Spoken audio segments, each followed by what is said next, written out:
আসছে 2016 সালকে পরিচ্ছন্নতার বছর ঘোষণা করলেন ঢাকা দক্ষিণ সিটি কর্পোরেশনের মেয়র সাইদ খোকন। রাজধানীর একটি হোটেলে সংবাদ সম্মেলনে উন্নয়নের নানা পরিকল্পনা তুলে ধরেন তিনি। অন্যদিকে গাবতলী এলাকার বিভিন্ন স্থান ঘুরে ঢাকা উত্তরের মেয়র আনিসুল হক বললেন, এ মাসের মধ্যেই এই এলাকা যানজট মুক্ত করা হবে।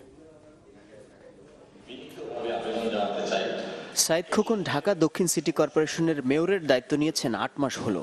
এই সময়ে অবৈধ স্থাপনা উচ্ছেদ ও রাজনৈতিক বিলবোর্ড অপসারণ সহ তার কিছু পদক্ষেপের প্রামাণ্য চিত্র তুলে ধরলেন।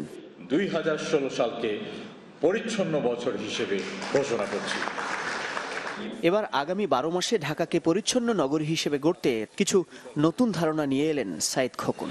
নগরবাসীকে পরিচ্ছন্ন ভাবনায় উদ্বুদ্ধ করার জন্য মেডিটেশনের উদ্যোগ গ্রহণ করা হবে।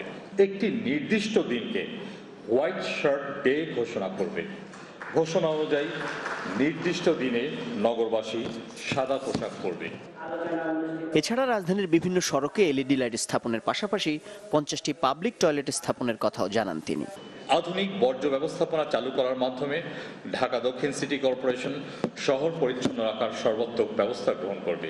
সকল সরকারি বেসরকারি মালিকানাধীন ভবনসমূহ রং করার নির্দেশনা প্রদান করা হবে।